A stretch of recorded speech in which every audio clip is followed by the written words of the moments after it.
All right, first go ahead and introduce yourself. So what is your name? Levi Watkins. There you go. Levi, how long have you been with the Hillsboro Hops?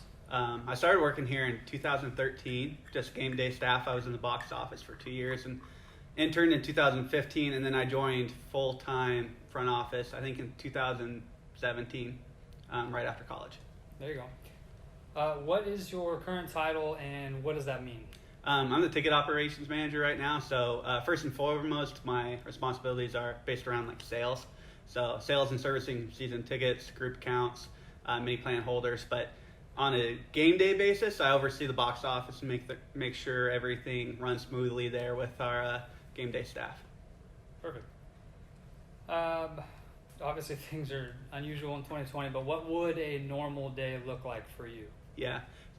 During the day, before the game starts, making sure that everyone is taken care of that's coming out to the game that night, going out on meetings, trying to bring in new business during the season.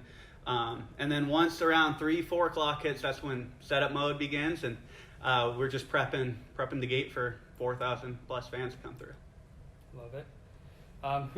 If you had anybody, who would be your industry hero? That was a tough question. I'm going to go with Jason on this one. So Jason Gavigan, our VP of Ticket Sales and Services, he was my boss. He brought me on back in 2013 when I was just zit-faced teenager. So he really gave me an opportunity to get into the industry, and really was in my corner when I applied for the internship, which was tough to get. There was definitely some pretty qualified candidates for that. So every movement up into the organization I made, I've credited to Jason helping me out. That's awesome. What would be your favorite sports memory?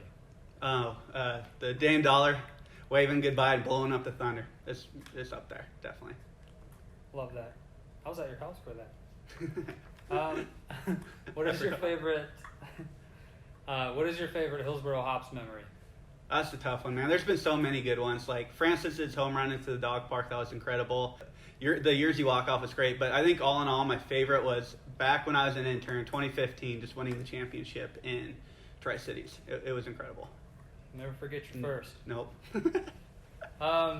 What advice would you have for anyone looking to get into the industry? So professional baseball or, I guess, live event ticket sales. What advice would you have for somebody? I would just recommend, there's a lot of people in the industry that are very smart and have been doing this for a long time. And from my experience, they've always been willing to help. So the first couple of years, not only did I lean on some of the veterans like Jason and KL and Matt, but also through some other connections, I knew people like at the Grasshoppers and the Tortugas that were so friendly and so willing to help. So I think all in all, I would just recommend picking people's brains. This is a good industry full of good people. So the more you can learn from other people and make those connections, it's going to help you out down the road. That's a great answer. Levi, what is your most unique skill? I was trying to think about it's kind of embarrassing that the only skill I could think of is my ability to do the alphabet backwards. That's it. Do you want to recite that? Do you want to see it? Yeah, go for it. Okay. Z, Y, X, W, V, U, T, S, R, Q, P, O, N, M, L, K, J, I, H, D, E, D, C, B, A. Sorry, I kind of scrambled it at the end. We'll take it. That's it. That's my only skill. There you go. Other than that, I'm just average at everything. Are there any bits of social activism that you are particularly passionate about? Yeah, so I'm really passionate about providing opportunities for those with learning and or mental and physical disabilities. I've recently joined the YPC for Special Olympics Oregon, so that's really been an eye-opening experience. I think back on my growing up in terms of playing sports and being active in front of the basketball games, football games, and how much that meant to me. And Special Olympics puts on those programs for these kids that probably weren't able to experience that throughout high school. So it meant so much to me that any way I can help provide that feeling of getting cheered on in front of a crowd and being competitive, it's definitely something that I take pride in. But all in all, I think we need to do a better job of providing opportunities for those with disabilities to go about the day. I know there's challenges every day in terms of just getting up, getting dressed, finding work, going to school. So anything we can do from a workplace standpoint, education standpoint, athletic standpoint, I think people just need to be able to lend a hand more than they currently are doing. That could be a pull quote. That was good. Yeah. Thank you. If you don't have an answer for this, that's fine. Was there any specific event or something that happened that led you to care about this more than more than other things, I guess? Yeah. So, specific example, a couple of years ago, we ran a camp for adults with disabilities just to get them out to the ballpark and do some activities around here. And just seeing the smiles on their face made me really realize how much I've taken for granted, being able to play sports at a competitive level, but also at a recreational level. And like I mentioned, I had some connections with Special Olympics, and they brought it up. And even though I've only been on that board for a few months, it's been really rewarding to see how much it means to these athletes. That's awesome.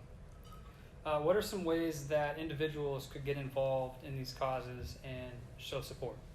It doesn't take a whole lot of time, and that's what I love about being involved with Special Olympics is I'm on their young professionals chair, and they understand, like, I have a family, I've got a career, and they really give me the resources to make a difference in someone else's life without me ever feeling obligated or, inconvenienced. So I think that the majority of nonprofit organizations are like that. So for me, it was really a great opportunity for them to kind of teach me what, working and volunteering at a nonprofit is all about, and making great introductions and giving not only me skills to help with some of these athletes, but just giving me the chance to improve someone's day just a little bit.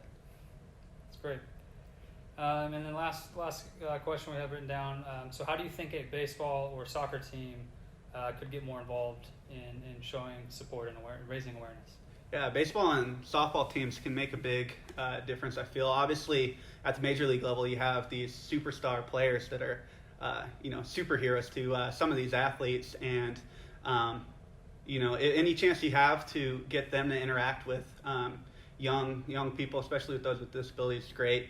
Obviously, in our situation, we're a little bit different. We don't have the Dame Lillards and Dansby Swansons that some teams do have, but what we do have is a front office full of great people that really enjoy bettering the community, and I've been really proud of how much we do in terms of, we've done camps with those with disabilities, we've done stuff with Big Brothers, with Big Sisters, we do stuff for the local school. So just find something you're passionate about and volunteer your time, and it doesn't take a whole lot to make someone's day better.